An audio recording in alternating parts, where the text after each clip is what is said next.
Sige. Narito ang tuloy-tuloy na pagsasalin, kasama ang bagong bahagi at walang panimulang pangalan ng karakter, Lintek. Matagal na akong hindi nakakita ng batang ganito kapangahas.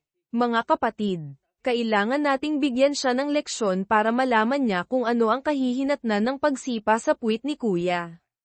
Tama, dapat nating durugin ang puwit niya sa 4 na piraso.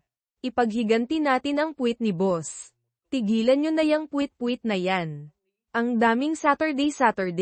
Sugod na. Sige, mga kapatid, sugod. Si Young Master ay isang 5th grade martial artist. Sa klase, nasa mid-level pataas din siya. Patitikiman ka namin ng galing ng magkakapatid.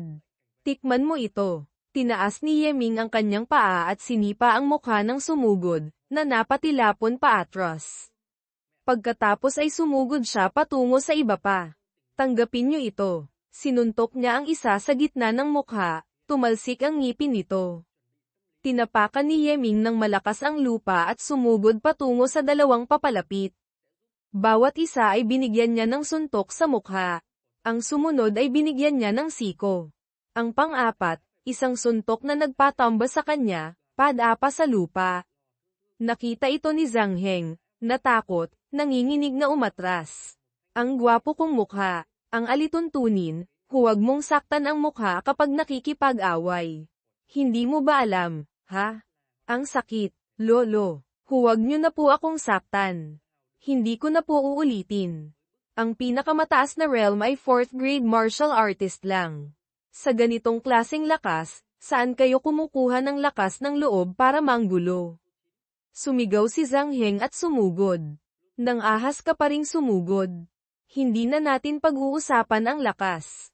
Itong si Zhang Heng, kahit papaano, may lakas ng loob. Boss, talagang ang pambihira ang iyong galing. Ang iyong lingkod ay humahanga. Nagtatakang tumingin si Yeming. Ito ang aking storage martial tool. Para ito sa paghingi ng tawad kay boss. Pakiusap, tanggapin po ninyo, boss. Patawarin niyo po ang kawalang galang ng inyong lingkod. Huwag kang gumawa ng kung ano-anong relasyon. Kailan pa kita naging boss? Kahit hindi ako tanggapin ni boss bilang lingkod, ayos lang. Sa puso ko, ikaw ang aking boss. Kung anong ipagawa ni boss, gagawin ko iyon. Hinding-hindi ako magkakaroon ng 2 salita. Ano bang pinagsasabi nito? Bakit parang naibenta ako? Binugbog natin sila, tapos siya, agad sumuko. Sabihin mo nga, ano ba talaga ang iniisip mo? Boss, kanina, 3 hingahan lang ang ginamit ninyo para patumbahin ang aking mga lingkod. Ang isang martial artist na may ganitong kalakas, sa kasaysayan ng East Chi Academy, tila hindi pa ito nangyari. Kaya nararamdaman kong si boss, sa hinaharap, ay tiyak na magiging isang pambihirang dakilang tao. Ang makasama ang isang henyo na tulad ninyo, ito ay karangalan para kay Zhang Heng. Tungkol naman kay Instructor Liu Fei, kung siya ang babaeng nagugustuhan ni boss, syempre, hindi ko na siya pag-iisipan pa. Paliwanag ni Beiming, nakita niya ang potensyal ni Master, gustong sumugal ng isang pagkakataon. Ang mga taong tulad niya na nag-iisip na mahirap ang landas ng martial daw ngunit ayaw maging ordinaryo, may ilan talagang susunod sa mga henyo, isusugal ang hinaharap. Ang mga katulad na pangyayari ay hindi bihira. Sa tabi ng mga maalamat na tao sa kasaysayan, mayroon ding grupo ng mga tagasunod. Ang mga tagasunod na iyon ay hindi kinakailangang napakalakas, ngunit napakalaki ng kanilang naitutulong. Sa huli, ang isang taong mapagkakatiwalaan ay maraming gamit, makakatulong kay Master na makarating ng mas malayo. Itong si Zhang Heng, hindi ko mapagkakatiwalaan. Ang magkaroon ng isang taong hindi ko lubos na kilala sa aking tabi. Hindi ba't alam ko na ang panganib pero ginagawa ko pa rin? Sabi ni Beiming, may paraan para maglagay ng soul seal sa kanya, tulungan si Master na makontrol ang kanyang buhay. Ngunit ang puso ng tao ay mas komplikado. At saka, ang taong ito, may kakaiba sa kanya. Malinaw na mayroon siyang high-grade treasure body, mid-top grade potential, ngunit pinipigilan ito ng isang malakas na puwersa. Maaaring siyasatin ni Master. Ang pangalan mo ay Zhang Heng, tama. Gamit ang basurang tulad mo, gusto mo pang maging tagasunod ko. Umalis ka na habang tinatamad pa akong patayin ka. Boss, bagamat hindi maganda ang aking potensyal, ngunit sa inyo, ako ay lubos na tapat. Tanungin niyo ang mga kapatid ko rito. Ako, si Zhang Heng, walang ibang magandang katangian, ngunit ang pinapahalagahan ko ay ang katapatan. Tama ka, ang taong ito, bagamat walang kwenta, ngunit sa amin, napakabuti ng kanyang puso. Maaari mong maliitin ang kanyang lakas, ngunit hindi mo maaaring sabihing may problema sa kanyang pagkatao. Tama ka, bigyan mo ako ng isang dahilan para tanggapin ka. Kung katapatan at kabutihan lang ang pag-uusapan, mag-aalaga na lang ako ng aso. Bakit kailangang ikaw pa? Nagngalit siya ng ngipin. Boss, may mga salitang sa inyo ko lamang masasabi. Tara na, nakakairita dito. O, kahit sino naman ay may mga lihim. Boss, hindi ko itatago sa inyo. Bagamat mukha akong napakapangahas, sa totoo lang, binubuli ko lang ang mga bago na walang lakas at walang tagapagtanggol. Hindi dahil sa wala akong ambisyon, kundi dahil, likas akong may corpse vein, team up. Pinakamataas na mararating ko sa cultivation ay ang martial artist level lamang. Kaya nawalan na ako ng pag-asa. Sa totoo lang, ang potensyal ko marahil ay hindi masama. Sabi ni Ama, kung wala akong corpse vein, baka isa rin akong henyo. Sayang lang at mayroon ako nito. Hindi ako lumalaban sa tadhana. Tinanggap ko na ang aking kapalaran. Ngunit kahit ganoon, mayroon pa rin akong kaunting hinanakit. Paliwanag ni Beiming, Master. Ang corpse vein ay isang uri ng bloodline inheritance mula sa malayong sinaunang panahon. Noon, may lumitaw na isang makapangyarihang nilalang na umuungal sa tatlong mundo, tinaguri ang Three Corpse Great Emperor. Ang kanyang pinagmulan ay napaka-misteryoso. Pagkatapos, itinatag niya ang Corpse Cultivator lineage. Pagkamatay ng Three Corpse Great Emperor, nag-iwan siya ng hindi kakaunting mga angkan. Sa paglipas ng panahon, karamihan sa mga angkan ay hindi na nagising ang corpse vein. At saka, ang mga taong nagising ang corpse vein ay walang anumang kalamangan, bagkus ay napakasaklap pa. Dahil ang Three Corpse Scripture ng Three Corpse Great Emperor ay matagal nang nawala. 100,000 taon na. Walang sino man sa mundo ang nakakaalam nito. Kung hindi mako-cultivate ang Three Corpse Scripture, ang mga tagapagmana na nagising ang corpse vein, kung magko-cultivate sila ng mga orthodox techniques, ang kanilang cultivation ay mahahadlangan sa martial artist realm. Habang buhay na mahihirapang umangat. Itong si Zhang Heng, maituturing na kaawa-awa. Sa isip ni Yeming, kung hindi niya nakilala si Master, talagang kaawa-awa siya. Ngunit ngayon, iba na. Si Old Ancestor Tong Tian noon, mahilig mangolekta ng mga kakaibang techniques. Ang Three Corpse Scripture ay isa sa mga iyon. Ibig sabihin, ang Three Corpse Scripture. Mayroon si Beiming. Nasa kay Master na lang kung gusto niya itong ibigay sa kanya o hindi. Hay, noon, naranasan ko ring masira ang aking mga meridian, naranasan ko ring mawalan ng pag-asa tulad niya. Zhang Heng, kung sasabihin ko sa iyong ang pagkakaroon ng corpse vein ay hindi tiyak na masamang bagay, maniniwala ka ba? Nakatanga siya. Hindi maintindihan ang ibig sabihin ni Yeming, boss. Huwag niyo po akong biruin. Sabi ni Ama, maliban na lang kung may Three Corpse Scripture ng Three Corpse Great Emperor, kung hindi, habang buhay na akong walang pag-asang umangat. Ang ganoong bagay na 100,000 taon na, paano pa mahahanap? Mas mabuti pang umasa na lang ako kay boss. Baka sakaling magkaroon pa ako ng magandang kinabukasan. Agad gumamit si Yeming ng isang teknik. Ang Three Corpse Scripture, mayroon ako. Maaari ko ring ipasa sa iyo. Ngunit, kailangan mong tanggapin ang aking soul seal. Sa hinaharap, isang isip ko lang, maaari kitang patayin. Pumapayag ka ba? Ano? Si boss, mayroon siyang Three Corpse Scripture. Hindi ito biro, hindi ba?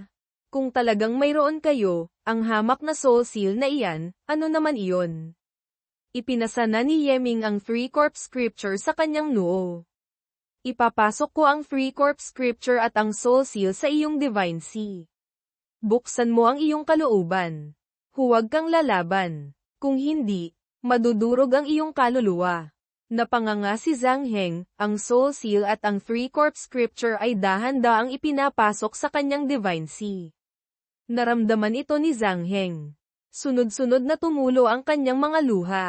Talagang may 3-corp scripture. Masaya siyang umiyak ng malakas. Salamat, boss. Salamat, boss. Sa wakas, hindi na ako isang basura. Sa isip ni Yeming, anong klaseng kawalan ng pag-asa ang nagtutulak sa isang tao para maging ganito? Nararamdaman ko na rin. Sa aking divine sea, mayroon ng soul seal na inilagay ko. Isang isip ko lang, maaari ko na itong pasabugin. Ang makilala ako, sa huli, ito ba ay isang sakuna o isang pagpapala, nakasalalay na iyan sa iyo? Sa isip ni Zhang Heng, hindi lang 3-corp scripture. Talagang naglagay siya ng soul seal. Hindi ba't iyon ay isang paraan ng mga dakilang nilalang na nababanggit lamang sa mga alamat? Si boss, tunay ngang hindi masukat ang lalim. Mula ngayon, ikaw na ang aking nag-iisang tagasunod. Halika, ililibre kitang kumain. Haha, paanong hahayaan kung si boss ang gumastos? Ang kainang ito, dapat ako ang manlibre. Makalipas ang ilang sandali, lumipat ang eksena sa 10,000 Beast Pavilion. Puno na ng pagkain ang mesa. Ang kainang ito, natatakot akong umabot ng 10,000 dong, figurative currency, likely referring to martial monarch coins or similar. Mukhang marami ka ring pera, bata. Wala po ito. Ang paglilibre kay boss kumain, kahit paano, dapat disente. Ang allowance ko ngayong buwan, dito na lahat napunta.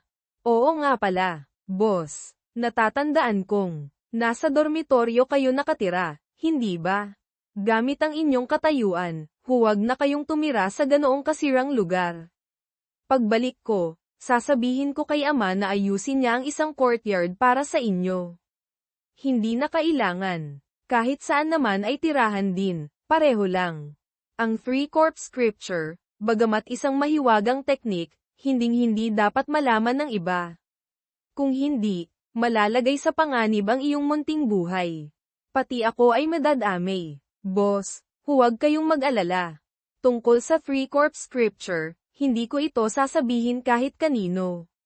Kahit pa kay ama, maliban na lang kung mapapahamak ang aking buhay, kung hindi, hinding-hindi ko rin gagamitin ang mga teknik doon na madaling makapagbunyag.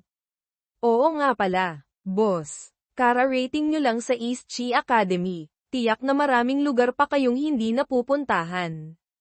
Dadalhin ko kayo sa isang masayang lugar. Lumipat ang eksena sa fighting arena. Sa loob, maririnig ang sigawan ng mga manunood. Sa ibaba, 2 martial artists ang naglalaban. Sige pa, lolo. Lahat ng pera ko, sa iyo ko tinaya. Hinding-hindi ka dapat matalo, boss. Huwag kayong mahiya sa akin. Sinong babae ang gusto ninyo? Sabihin nyo lang. Ang panonood lang ng away, nakakabagot.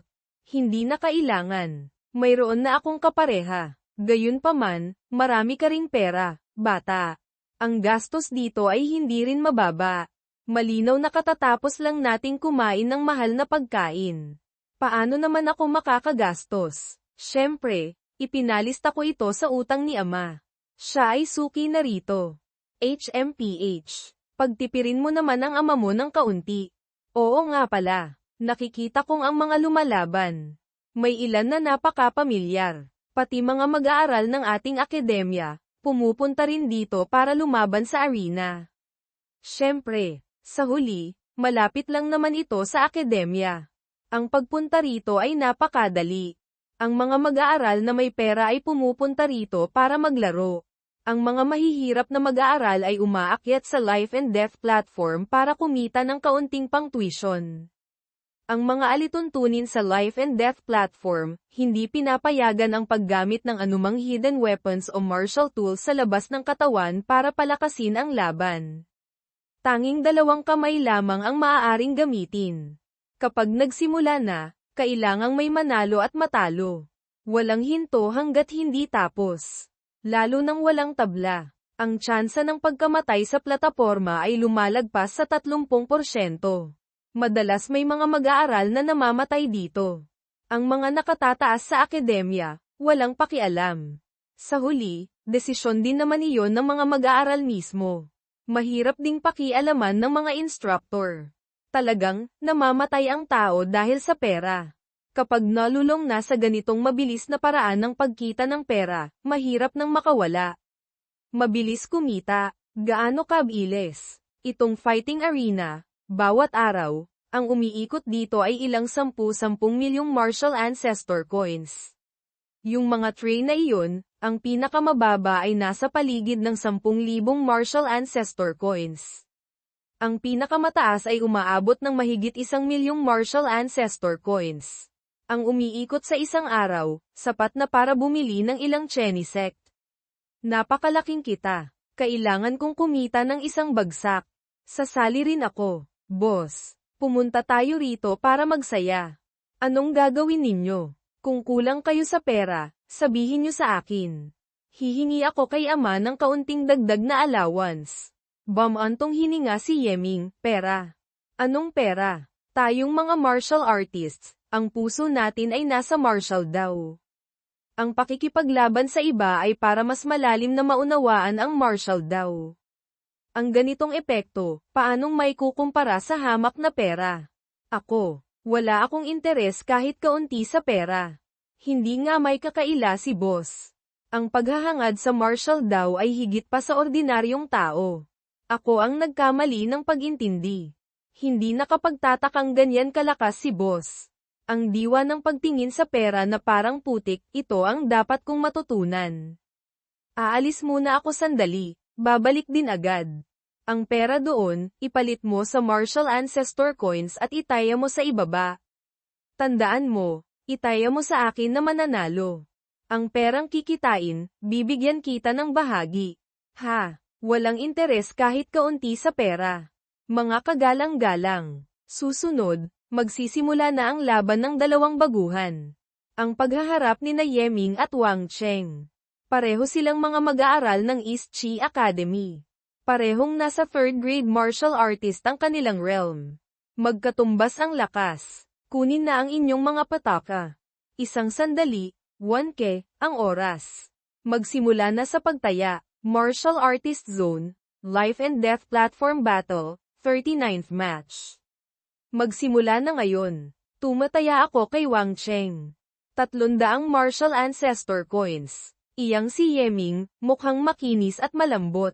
Sa isang tingin pa lang, hindi mukhang isang mabangis na madalas makipag-away. TSK. Makikipag-away ka, titingin ka pa sa mukha. Hindi ka ba tanga? Sinong nagsabing kapag mukhang gwapo ay hindi na marunong makipag-away?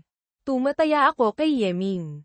3 martial ancestor coins. Tingnan mo kung paano manalo ang iyong munting amo at makuha ang iyong mga mata. Tumataya kay Wang Cheng. 800 martial ancestor coins. Lumapit si Zhang Heng, inilapag ang kanyang storage ring. 1,000 martial ancestor coins. Dagdag pa ang 2,000 martial monarch coins. Tumataya kay Yeming. Baguhan ka lang, ganyan na kalaki ang taya mo. Hindi ka ba tanga? Hindi kaya, magkakilala silang dalawa. Boss, hindi lang iyon ang bahagi ninyo. Lahat ng natitirang pera sa account ni ama, itinaya ko na. Kailangan ninyong manalo. Simulan na ang laban. Pagkasimula pa lang, agad sumugod si Wang Cheng, ginamit ang Azure Dragon Steps, dumiretso sa mukha ni Yeming, nagpakawala ng Azure Dragon Claw. Nakatitig pa siya kung nasaan si Yeming. Isang kamao na ang tumama sa kanya. Tumilapon siya dahil sa suntok ni Yeming. Bumagsak ng malakas. Hindi na gumagalaw sa sahig. Panalo si Yeming. Napakabilis namang natapos. Hindi ko pa nga alam kung kanino ako tataya. Ang pera ko, ganoon na lang nawala. Lintek, ano bang ginagawa ko rito? Mga kagalang-galang, kumalma lang. Ang kalahok na si Yeming, sa huling laban, kung anong klaseng malakas na kalaban ang makakaharap niya, hindi pa natin alam. Mga kagalang-galang, samantalahin ang oras. Magtaya na. Malapit nang magsimula ang susunod na laban. Ito, may kailangan pa bang pagpilian? Tumataya ako kay Yeming na mananalo. Mabilis na pagpatay sa silangan. Ang ganyang kabangis na tao, kung hindi siya ang tatayan, sino pa? Tama ka, kaibigan. Mali ako. Mali ako. Susunod. Kailangang maging low profile ng kaunti. Kung lahat ay sa kanya tataya, wala nang gaanong kikitain. Sa mga sumunod na laban, si Yeming ay hindi lamang hindi agad pinapatay ang sinumang kalaban, bagkus ay baliw na nagpapakita ng kahinaan, nagpapatubig, na nagiging dahilan para ang bawat laban ay maging napakahirap. Tinaya ko na ang lahat ng pag-aari ng aking buong angkan. Dala ko ang lahat ng pag-asa ng buong angkan. Kahit mas malakas ka pa sa akin, hindi ako maaaring matalo. Hinding-hindi ako maaaring matalo. Bagamat nakakatakot ang iyong lakas, at ang iyong realm ay mas mataas pa sa akin hanggang second grade martial artist, ngunit hindi ako susuko. Kahit isugal ko pa ang buhay na ito, tiyak na mananalo ako sa iyo. Diyos ko, ang kalaban sa labang ito, ay ang maalamat na first grade martial artist. Hindi na kayang labanan. Wala nang laban dito. Masyadong malakas ang kalaban. Paano ako mananalo? Si Yeming, mukhang ubos na ang lakas niya. Hindi rin nakapagtataka. Sunod-sunod na laban din ang pinagdaanan niya. Ang batang ito, hindi na makatayo ng maayos. Malinaw na nasa limitasyon na siya. Sa tingin ko, sa susunod na laban, tiyak na matatalo siya. Tumaya na sa kalaban niya. Tiyak nakikita. Siyempre, hindi maaaring matalo si Yeming. Ito ay nagdulot ng isang kakaibang pangyayari sa life and death platform, tila ba si Yeming, sa bawat laban, ay nasa bingit na ng pagkatalo, ngunit sa huli, lagi siyang nananalo sa isang kakaibang paraan. Malinaw na kanina ay halos mamatay na siya. Lintek, bakit nanalo na naman si Yeming? Hindi ako naniniwala, ganyan na siyang kapagod, nanalo pa rin siya. Ang pagkapanalo niya sa labang ito ay swerte lang. Hindi na siya makakatagal pa. At sa ganoon, hanggang matapos ang ika-9 na laban, si Yeming, bagamat mukhang napakasama na ng kalagayan, ay nakatagal pa rin hanggang sa huli. Sa isip ni Zhang Heng, si boss, ang galing umarte. Ang ganitong teknik sa panloloko ng pera. Tiyak na hindi sa isang araw lang napapraktis. Hindi ko alam kung ilan na ang naloko niya. Hindi ko inaasahan. Ang kalahok na si Yeming, nagawang lumaban ng 9 na beses nang hindi natatalo. Susunod, magsisimula na ang kanyang huling laban. At ang kanyang kalaban, ay ang bihirang matalo sa laban hanggang ngayon. Pick first grade martial artist. Ang elite fighter ng Black Dragon Gang. Ang pinakamalakas sa martial artist zone Do Langfeng. Susunod, kanino tayo tataya? Kay Yeming o kay Langfeng? Si Yeming, bagamat 9 na laban ang nanalo, ngunit sa huli, baguhan pa rin siya. At mukhang ubos na rin ang lakas niya. Si Do Langfeng naman ay isang bihasang lumalaban na kalahating taon na. Tama ka. At saka, may 2 maliit na realm ang agwat nila. Hindi maaaring matalo si Do Langfeng. Ngunit, itong batang si Yeming, talagang napakakakaiba. Yung mga naunang kalaban niya, sa tingin ko, hindi niya kayang talunin, pero nanalo pa rin siya. Mas malaki pa rin ang tsansa ni Do Langfeng. Sa kanya na lang ako tataya. Tapos na ang pagtaya, magsimula na ang laban. Bata, paano mo gustong mamatay? Ang laban sa Loiday, bagamat marahas, ngunit tayo ay walang alitan, dahil lang sa pera. Gusto mo akong patulan? Tama. Ano naman ngayon? Mga aso't pusa na tulad mo. Kung papatayin, papatayin lang. Walang halaga. Kung natatakot ka, maaari kang humingi ng tawad. Kung pagbibigyan kitang mabuhay, depende na iyon sa mood ko. Black Dragon Fist. Owa. Ang ataking ito ni Hei Langfeng, ito ang kanyang killing move. Mukhang nainis siya sa kay-abangan ni Yeming kanina. Hay, isa na namang mag-aaral ang mamamatay sa kamay ni Du Langfeng. Sayang. Ang pagtaya kay Du Langfeng, tama nga. Tinaas ni Yeming ang kanyang kamay. Isang malakas na pagsabog ang umalingaw-ngaw nang tumama ang kamao ni Langfeng. Nagulat siyang nakatitig kay Yeming. Sa sandaling ito, ginamit ni Yeming ang isang daliri para salagin ang kamao ni Langfeng. Hay, hindi maaari. Bagamat isang daliri lang ang ginamit, mukhang, ang aso't pusa na sinasabi mo, hindi pala ako.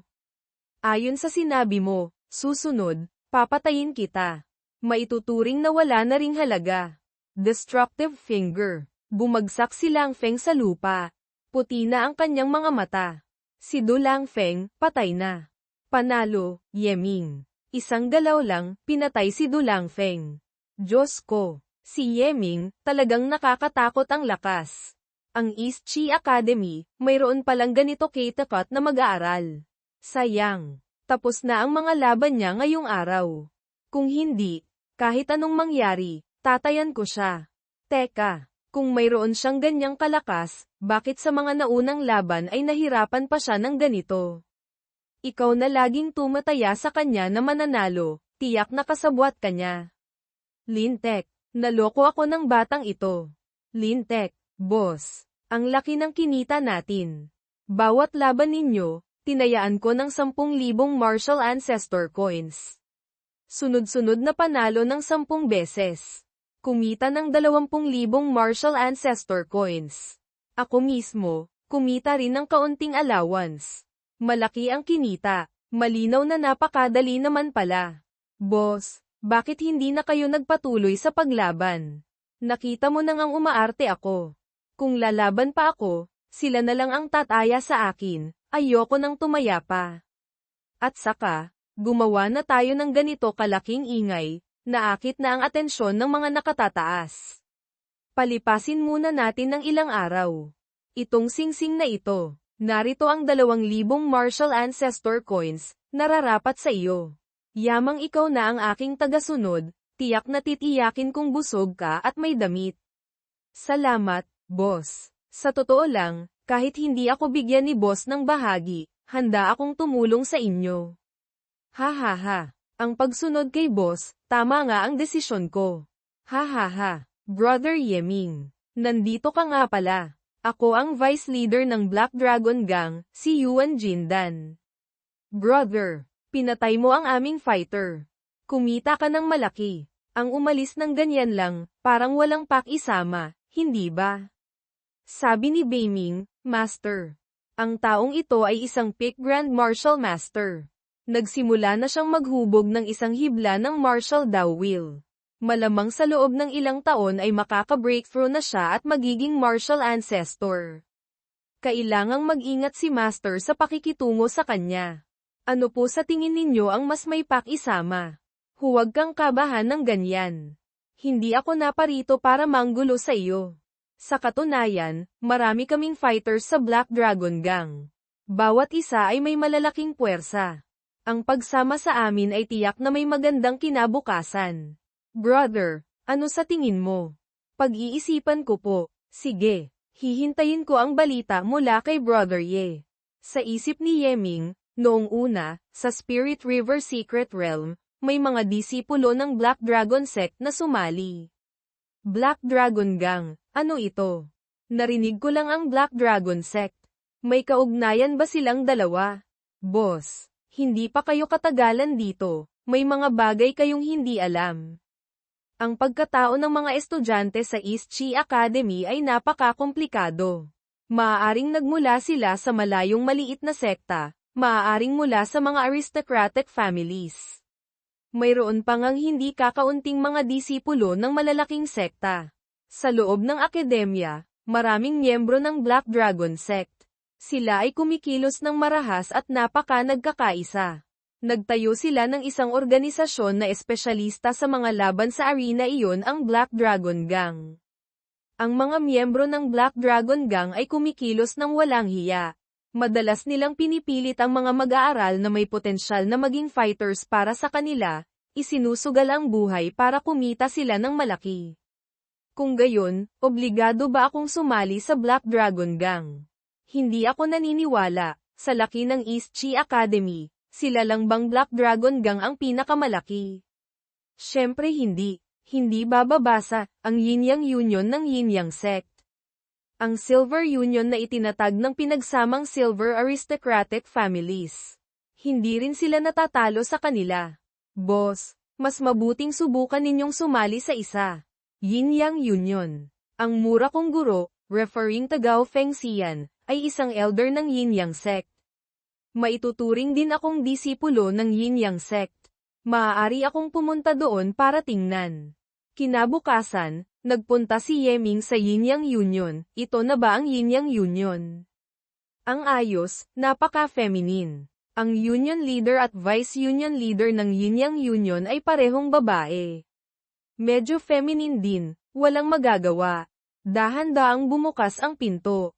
Maaari ko po bang malaman kung ano ang sadya ninyong dalawa sa Yin-Yang Union? Yu Chen, Young Master Ye. Matagal na tayong hindi nagkita. Ikaw nga ay nakarating na sa East Chi Academy. Ngunit, ang pagpunta mo sa Yin-Yang Union, medyo hindi ko inaasahan. Ang pagpunta ko rito ngayon, ay para sumali sa Yin-Yang Union. Hindi ko itatago, ang aking master ay si Gao Fengxian. Dati, narinig kong si Elder Gao Fengxian ay tumanggap ng isang disipulo sa labas. Hindi ko inaasahan na si Young Master Ye pala iyon. Napakagandang pagkakataon. Kay Zhang Heng, itong si Young Master, may sadya rin ba kayo? Ako po, walang sadya. Hihintayin ko lang po si boss sa labas. Mga kagalang-galang, huwag nyo na po akong intindihin. Hihihi, hindi nga may kakaila si boss. Nakakakilala pala siya ng Ice Jade Beauty. Silang dalawa, mukhang may something. Inalok niya ng tsaa si Yeming, ang sadya ni Young Master Ye, nasabi ko na kay Union Leader. Darating siya agad. Pakiusap, huwag kayong mahiya. Sa totoo lang, nakakahiya. Maliban kay Miss Yu, hindi pa ako nakakakilala ng ibang disipulo ng Yin-Yang Sect. Sa kasalukuyan, ilang miyembro mayroon ang Yin-Yang Union. Sino ang Union Leader? Ano ang kanyang cultivation? Tawagin mo na lang akong Chen. Dati, ang mga disipulo ng Yin-Yang Sect sa East Chi Academy ay may kabuuang 33, lahat ay nasa Union. Tungkol naman sa Union Leader, ang pangalan niya ay Morong Zhujiao, 20 taong gulang, martial ancestor ang cultivation.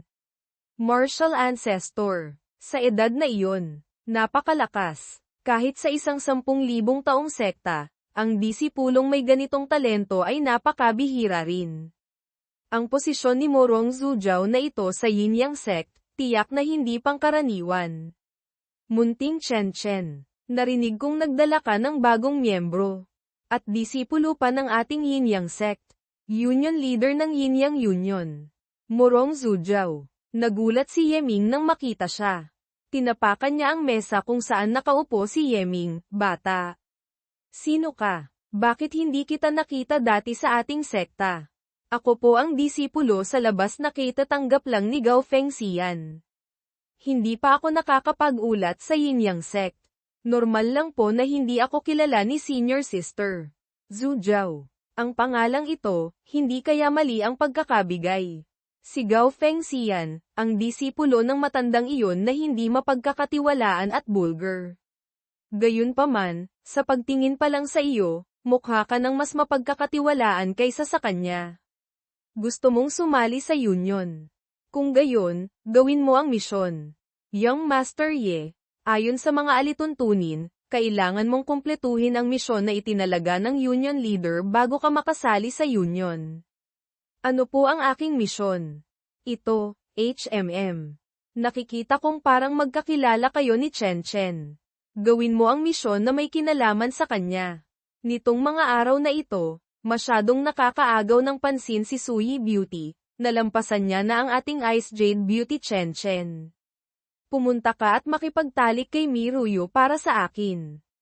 Ano? Anong sabi ninyo? Makipagtalik kay Miruyu. Tingnan mo nga yung itsura mo.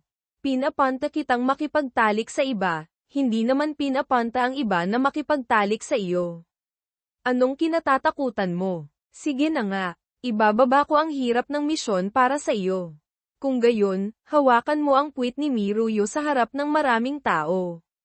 Kapag nahawakan mo na, iyon ay ituturing ng kumpletong misyon. Makakamit mo na ang kondisyon para sumali sa union. Kay Morong Zhujiao, Chen, itong kakaibang misyon na ito. Talagang kailangang gawin. Sagot ni Morong Zhujiao, tama ka. Ang union leader ay hindi nagbibiro. Sige na, gawin mo na ang misyon. Tandaan mo, kapag hindi mo nakumpleto ang misyon, huwag ka nang bumalik dito. Napakakakaibang misyon naman ito. Paano ko ito gagawin? Hahawakan ko ba talaga? Senior sister, bakit mo pinapagawa kay Yeming ang ganoong misyon? Ano ang kabuluhan nito para sa atin? Ang taunang rangkang ng akademya ay mahigit 1 buwan na lang. Alam mo naman, ang mga gantimpala pagkatapos makapasok sa rankings ay napakasagana. Sa katunayan, ang dahilan kung bakit maraming disipulo ng malalaking sekta ang pumupunta sa East Chi Academy ay dahil din sa mga gantimpala. Ang ating Yin-Yang Union, bagamat may sapat na tiwala sa sarili, ngunit hindi natin alam kung ano ang inihahanda ng iba. Maraming may gusto kay Miruyu. Hayaan mong subukan ni Yeming na galitin sila. Hikayatin silang kumilos. Subukan natin ang kanilang kakayahan. Paano si Yeming? Ang paggawa niya noon, natatakot akong mapanganib para sa kanya. At saka, si Miruyu, may espesyal na katangian. Ang mga lalaking makakakita sa kanya ay madaling maging malambot na hipon, figurative for losing masculinity, will. Si Yeming kaya, mahuhulog sa bitag. Narito ako, si Morong Zhujiao, para protektahan siya. Sino ang mangangahas na galawin siya? Tungkol naman sa kung mahuhumaling siya kay Miruyu, ang usaping pag-ibig ay hindi ko saklaw. Boss, bakit kayo buntong hininga ng buntong hininga? Hindi kaya, pinagsamantalahan kayo ni Yu Chen. Hindi naman niya ako pinagsamantalahan. Ngunit ako ngayon, kailangang pagsamantalahan ang iba. Gusto ng union leader na. Hawakan ko ang puwit ni Miruyu. At kailangan pa sa harap ng ibang tao. Nanay ko po, ito ba'y isang bagay na dapat handgun? Hindi. Anong klaseng masamang misyon ito? Boss, kung talagang gagawin ninyo iyon, natatakot akong magiging kaaway kayo ng lahat ng lalaking mag-aaral sa akademya. Ang maging kaaway ng mga mag-aaral, hindi ko iyon kinatatakutan. Ang problema lang, masyadong mataas ang hirap ng misyon na ito. Hindi naman ako pwedeng basta na lang sumugod at sadyaing hawakan siya. Hehe, ang paghawak sa tao, may kaalaman dyan. Paghawak ng hayagan. Paghawak ng patago. Paghawak ng hindi sinasadya. Ang paghawak ng hayagan, tiyak na hindi pwede. Ang paghawak ng patago, hindi naman makikita ng iba. Kaya, maaari lang nating gawin, ang paghawak ng hindi sinasadya. Anong paghawak ng hindi sinasadya? Pati ang paghawak sa tao, pinag-aralan mo pa ng ganito. Ang taong ito, hindi nga siya simpleng ilaw na nauubusan ng langis. Ang bagay na paghawak ng hindi sinasadya, kailangang lumikha ng isang pagkakataon. Hindi sinasadyang mahawakan. Mukhang simple, pero sa totoo lang, napakataas ng hirap. Tulad noong pagkakataong si Boss, hindi sinasadyang nahawakan si Instructor Liu Fei. Iyon mismo ang paghawak ng hindi sinasadya. Hanapin muna natin si Miruyu. Makalipas ang ilang sandali, sa Divine Martial Hall ng East Chi Academy, Level 4 Mission. Isang babae na nakapink na kasuotan ang tumitingin sa mission board. Sister Miruyu, anong misyon ang nagustuhan mo? Matutulungan ka ni Senior Brother. Tatanggap ko lang ng isang misyon. Napakataas ng bayad. Hindi rin mataas ang hirap. Gusto mo bang gawin nating magkasama? Sumama ka na sa akin. Tinitiyak kong buong araw hindi mo na kailangang kumilos. Makakatanggap ka pa ng gantimpala.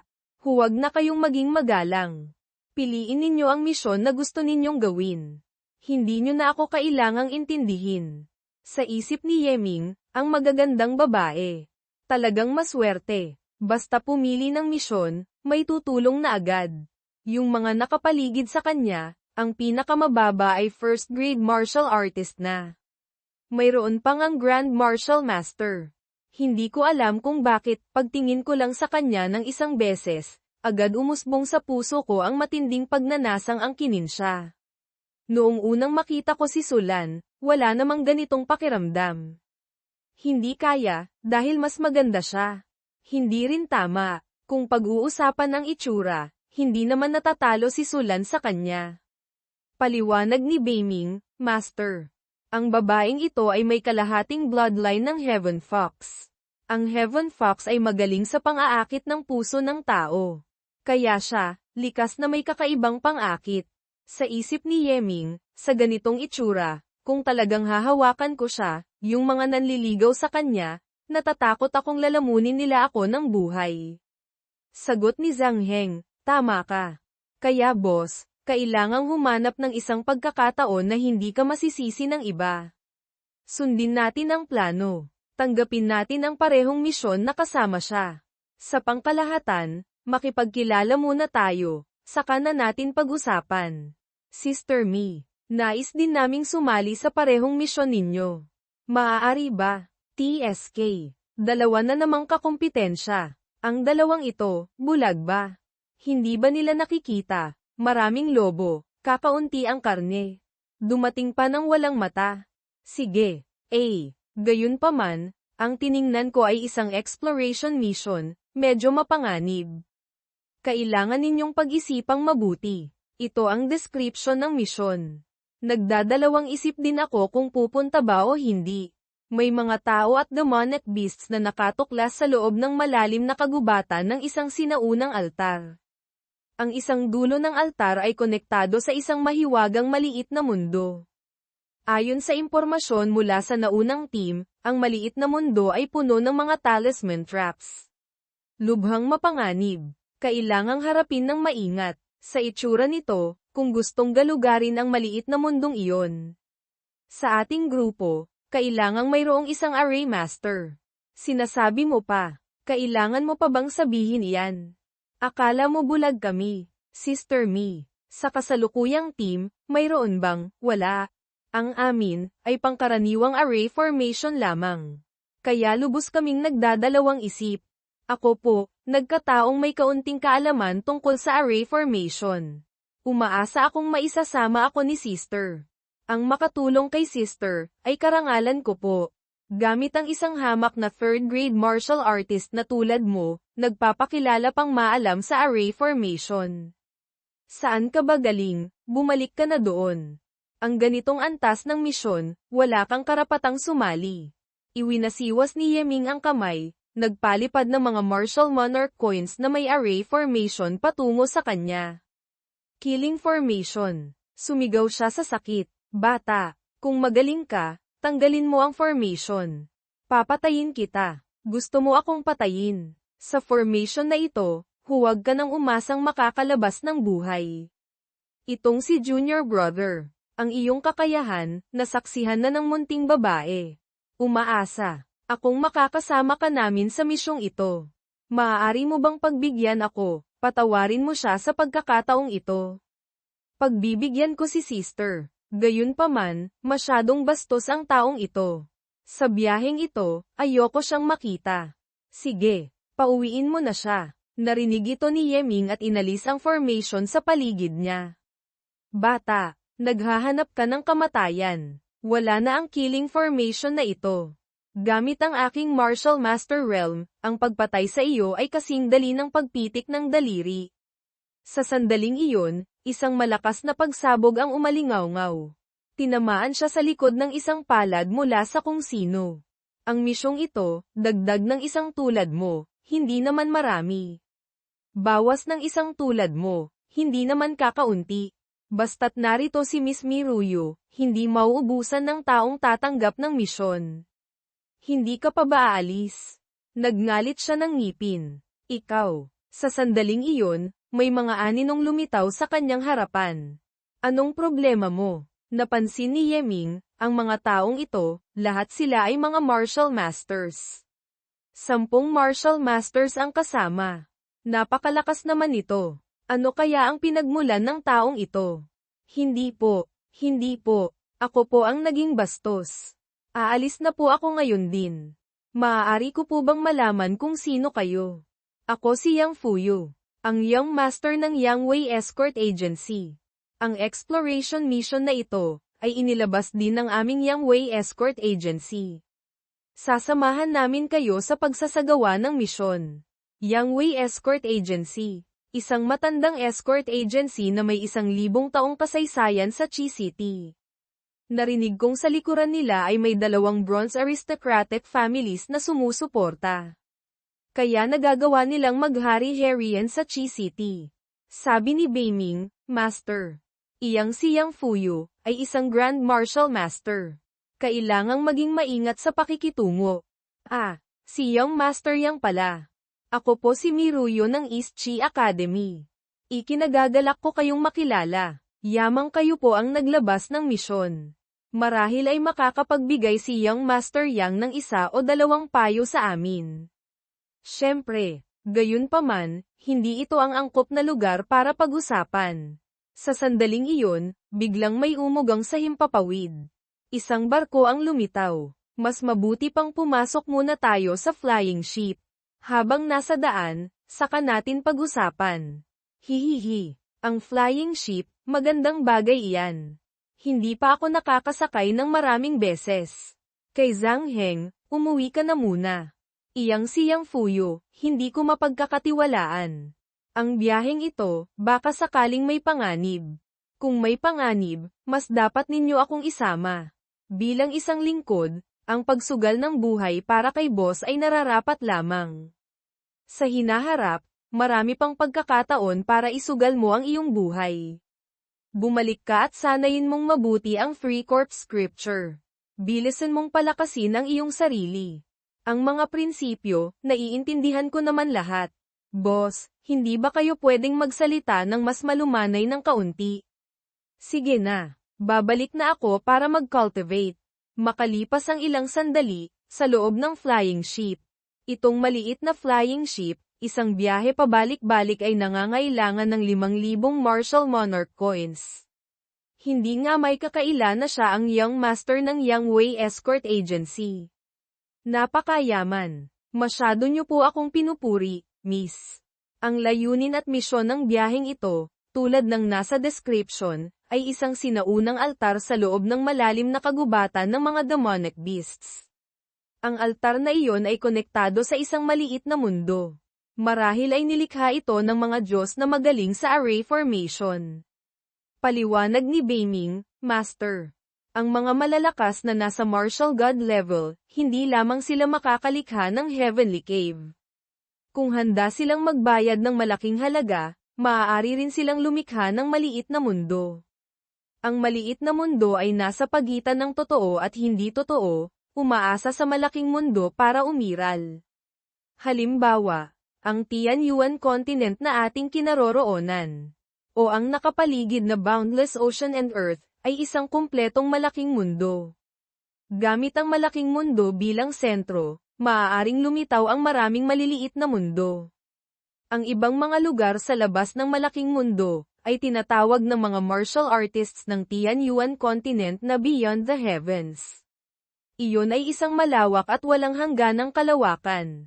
Naalala ni Yeming, ang lakas ng Demon God sa 9 Revolutions Foundation Establishment Divine Peel, ay nilikha ni Old Ancestor Tong Tian gamit ang isang Demon God mula sa Beyond the Heavens. Ang maliit na mundong iyon ay napakalawak. Nakapasok na kami roon minsan. Sa loob, puro mga bitag at talisman arrays. Kung hindi ka maalam sa array formation, talagang napakahirap gumalaw kahit 1 pulgada. Kaya umatras kami at inilabas ang misyon, naghahanap ng mga makakasama. Sa loob ng maliit na mundo, tiyak na maraming kayamanan. Ang mga mag-aaral mula sa amin na tumanggap ng misyon ngayon ay mahigit 20.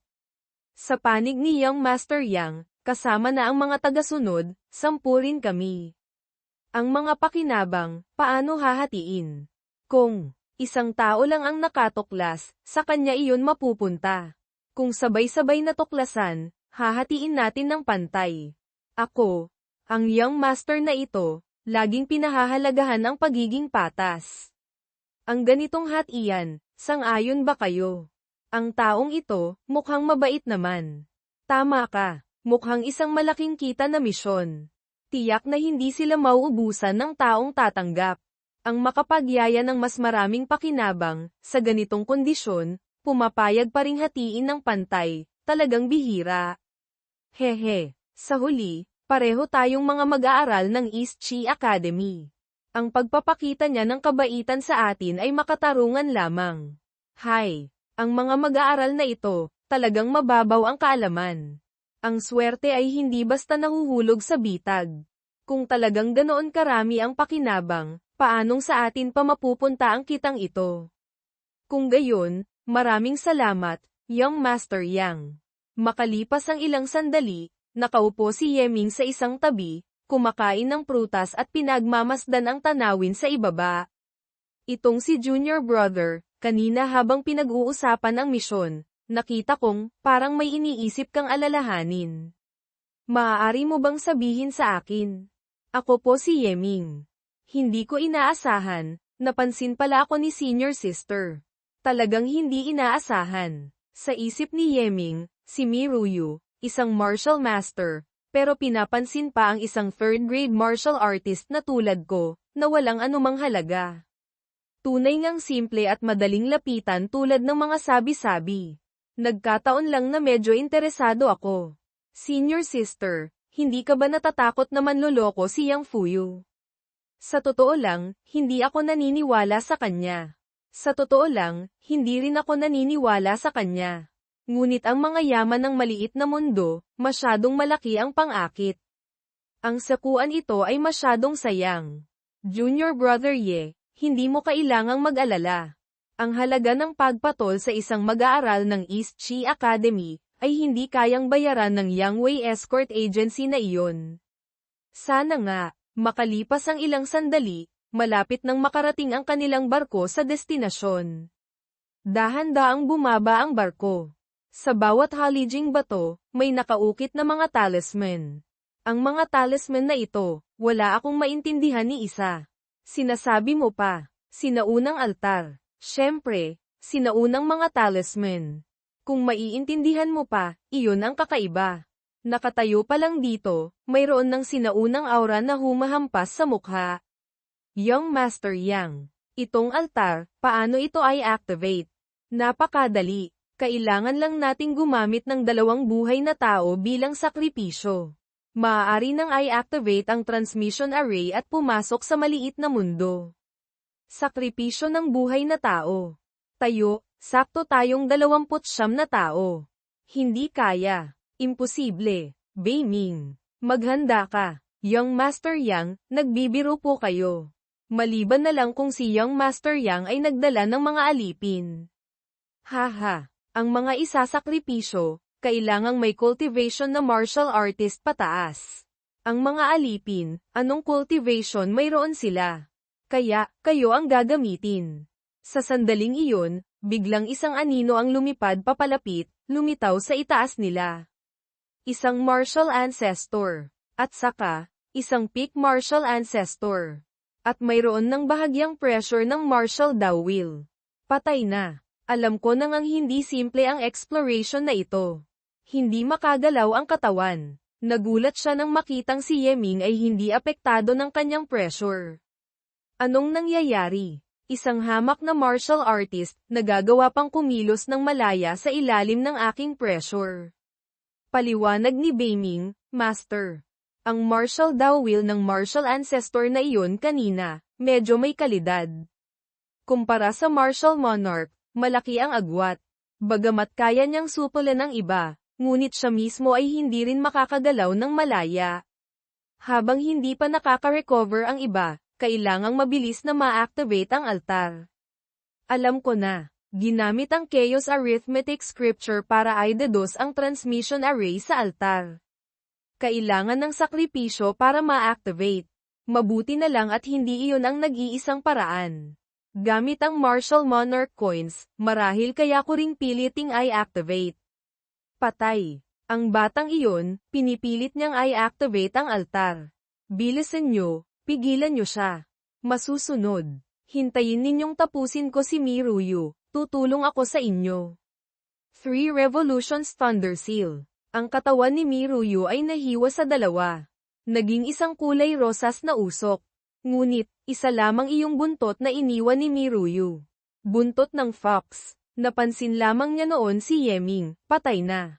Ang array formation, dahan-dahan nang ina-activate ni Yeming. Hindi maganda ang sitwasyon. Sa ganitong kalagayan, kailangang mag-set up pa ng isang killing formation para makakuha ng kaunting oras. Junior Brother Ye, mag-focus ka sa pag-activate ng altar. Dito, tutulungan kitang harapin sila. Binibini, naghahanap ka ng kamatayan. Shadow Serpent Violent Thunder Strike. 10 Yang Seal. Ginamit ni Miruyu ang Azure Dragon Claw. Isang malakas na pagsabog ang naganap dahil sa pagbangga ng mga atake. Tumilapon si Miruyu palabas. Nasalo siya ni Yeming sa tamang oras. Anong ginagawa mo rito? Bilisan mo, i-activate mo ang altar. Kung hindi, mamamatay tayong lahat dito. Na-activate ko na ang altar. At saka, hihiramin ko lang sandali ang puwersa ng pagtama sa iyo. Siguro naman hindi ito mamasamain ni Senior Sister, hindi ba? Sina Yeming at Miruyu ay nai-teleport na. Lintik, ano ba talaga ang dalawang kakaibang nilalang na ito? Hindi natatakot sa pressure ng Martial Dao Wheel, ayos na iyon. Espesyal na bloodline, kahit magbayad pa ng malaking halaga, makakakuha rin. Ngunit ang kaalaman sa array formation na ito, anong nangyayari? Iyon ay isang sinaunang altar. Nagawang i-activate sa sitwasyong walang sakripisyo. Ito, kailanman ay hindi pa narinig ang ganitong bagay. Ang kaalaman sa array formation ng batang iyon, gaano ba talaga kataas? Young Master, susunod, anong gagawin natin? Kung may lalabas nila ang balita, wala tayong paraan para harapin ang galit ng East Chi Academy. Sa harap ng ganoong kalaking higanti, ang aming escort agency ay walang lakas para lumaban. Patayin silang lahat, gamitin ang kanilang mga bangkay para buksan ang altar transmission array. Huwag po, maawa po kayo sa amin. Hinding-hindi po kami magsasalita ng kung ano-ano. Mga nakakakilabot na sigaw ang maririnig sa paligid. Ang altar ay nabahiran na ng matingkad na pula. Sa sandaling ito, na-activate na ito. Kailangan silang mahanap, patayin. Ano man ang mangyari, lumipat ang eksena sa loob ng maliit na mundo. Umungol si Miruyu sa sakit. Dito, mukhang nasa loob na tayo ng maliit na mundo. Anumang bagay dito, tila may kinalaman sa array formation. Sa lupa, may mga natural na talisman patterns. Ang mga halaman ay tumutubo ayon sa array formations. Kahit ang mga ulap sa langit, ay pawang malalaking talismans. Napakahiwaga. Ang ganitong tanawin, ito ang unang beses kong makita. Iyon. Bagamat mukhang masaya ka, ngunit kailangan ko pa ring gambalain ka sandali. Senior Sister, maaari mo bang ilipat ang iyong puwit sa ibang lugar bago ka magsalita? Nagulat si Miruyu nang mapagtantong nakaupo siya sa ibabaw ni Yeming. Namula siya at mabilis na tumayo. Pasensya na. Malinaw na si Junior Brother ang nagligtas sa akin. Tapos ako pa, ganito. Pasensya na talaga. Coco, ayos lang. Kasalanan ko rin namang hindi ko nakontrol ng maayos ang posisyon. Hindi maaaring isisi lahat kay Senior Sister. Sa kabilang banda, ligtas tayong nakapasok. Ang ibang mga mag-aaral, natatakot akong masama na ang lagay nila. Ang mga tao ng Yangwei Escort Agency, walang kaalaman sa array formation na tulad ni Junior Brother Yeming dito. Gusto nilang buksan ang altar, kailangan nilang magsakripisyo ng buhay na tao. Kaya ginamit nila ang paraan ng kooperatibang exploration para akitin ang mga taong makakagat sa pain. Tayo, malas lang tayong natapat. Hindi ko inaasahan, Nagpadala pa sila ng isang peak martial ancestor na may paunang pangunawa sa martial dawil na naka-ambush ng palihim. Kung hindi ako nagbayad ng malaking halaga para piliting palabasin ang lakas ng aking bloodline para labanan ang pressure, maaari lamang akong patayin nila. Pasensya na. Ako ang nagpahamak kay Junior Brother Yeming na mapunta sa panganib. Paano ko naman iisipin na talagang mangangahas silang gumawa ng gulo? Basta't mapagtatakpan ang balita, gaano man kalaki ang background, ano naman. Kung papatayin lang. Hindi rin naman nila malalaman. Pero na, ang mga taong iyon, malamang malapit nang dumating. Mayroon silang isang peak martial ancestor, isang grand martial master, at halos 10 martial masters. Kung makakaharap natin sila ulit, tiyak na hindi natin sila kalaban. Mas mabuting maghanap ng lugar para magtago. Hehe, ang lugar na ito ay hindi tulad ng sa labas. Kahit saan ay puno ng mga bitag at talisman arrays. Sila, pagpasok nila rito, natatakot akong habang buhay na silang may iwan dito. Sa isip ni Miruyo, gusto niyang patayin ang grupong iyon. Kahit pa ang peak martial ancestor na iyon ay kasama. At ang tono niya ay napakakaswal. Napakalakas ng kanyang tiwala sa sarili. Tara, doon tayo sa kabila tingnan. Makalipas ang ilang sandali, nakarating sina Yeming at Miruyo sa lugar. Sa mga puno, may mga mukha ng multo na kakaiba. Hoy, Junior Brother Ye, marami naman tayong daan na pwedeng piliin. Bakit kailangang pumasok pa tayo sa kakaibang kagubatan na ito? At saka, sa buong daan, ang dami mong ibinaon na martial monarch coins. Anong gusto mong gawin? Ang kagubatan mismo na ito, ay isang malaking killing formation. Kayang patayin ang mga ordinaryong martial ancestors. Dinagdagan ko lang ng kaunting lakas. Tiniyak kong kayanan nitong patayin pati ang peak martial ancestor. Patayin ang martial ancestor. Kung gayon, kailangan ng hindi bababa sa lakas ng isang level 5 killing formation para magawa iyon. Ikaw, nagawa mong taasan ang lakas ng array formation sa ganoong antas. At saka, wala ka mang ginamit na mahahalagang materyales para sa pag-setup. Martial Monarch coins lang. Ha, sa daan papunta rito, hindi ako nakabili ng array flags. Kaya maaari lamang gumamit ng Martial Monarch coins bilang pansamantalang kapalit. Pinagtatawanan na tuloy ako ni Senior Sister. Gamit lamang ang Martial Monarch coins, nagawa niya ito. Hindi ko inaasahan na makakatagpo ako ng ganito kapambihirang tao. Malinaw na hindi mataas ang kanyang cultivation, ngunit ang ganoong klaseng tiwala sa sarili, nakakapanatag ng loob. Sa totoo lang, siya ay nasa 3rd grade martial artist lamang. Mas mababa pa ang kanyang realm kaysa sa akin. Ngunit ako, hindi ko mapigil ang umasa sa kanya. Napakakaiba. O, dahil ba iniligtas niya ako? Senior Sister. Sa loob, minarkahan ko na ang mga buhay na mata, safe spots, ng killing formation. Tandaan mo ito. Makakatulong ito sa iyong kaligtasan. Salamat. Tatandaan ko. Napakamaingat din pala niya. Hindi halata na ang taong ito ay ganito kaingat. Nagulat siya at namula. Hindi pwede. Hindi pwede. Bakit puro magagandang katangian niya ang nasa isip ko? At saka, habang tinitingnan ko siya, lalo siyang gumaganda. Kung magpapatuloy pa ito, mas lalong hindi tama. Siya, tiyak na marami ring kapintasan. Tama, tama. Hindi ko siya dapat isiping masyadong mabuti. Oo nga pala, Senior Sister. Paglabas natin, may isang bagay akong hihilingin sa tulong mo. Kung makakalabas tayo ng buhay, huwag mong sabihing isang bagay. Kahit 10 bagay pa, walang problema. Hindi naman ito malaking bagay. Iyon lang, sa harap ng ibang mga mag-aaral, hayaan mo akong hawakan ang puwit mo ng isang beses. Junior Brother. Hindi ka pwedeng magsalita ng ganyan. Masyadong bastos iyon. Sa pagitan natin, pinakamataas na maituturing ay kasama lamang sa kapahamakan. Ang paggawa noon ay hindi angkop. Kahit pa sabihin nating, papunta na tayo roon. Hindi bababa sa dapat may isang magpahayag muna. Magpahayag. Ang misyon sa pagsali sa union, wala namang ganitong bahagi, hindi ba? Senior sister, kung sa tingin mo ay masyadong nakakahiya, pagdating ng panahon, maaari tayong magpanggap na nagkataon lang. Hindi sinasadya. Misyon sa pagsali sa union. Sige, ano? Kung gayon, ako pala ang nag-isip ng marami. Nahanap na natin ang 2 aso't pasang iyon. Sugod. Sa sandaling iyon, dumating na si Yang Fuyo kasama ang kanyang mga tauhan.